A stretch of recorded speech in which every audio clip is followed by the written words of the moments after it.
Hi guys, today I will talk about how can you disable this sign or know how you can do that on your iPhone. So you just follow these ways, then it's going to work with you.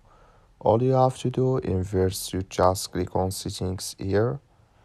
So then it's going to take you to this list. It's going to show for you like this here on your settings. Then you just keep going down here. So then you click here on general here, just click on it. So that you come to next step here, it's going to show for you like this. So then you just go down here, you click here on keyboard here, just click on it. So when you click on keyboard, it's going to take you to this list.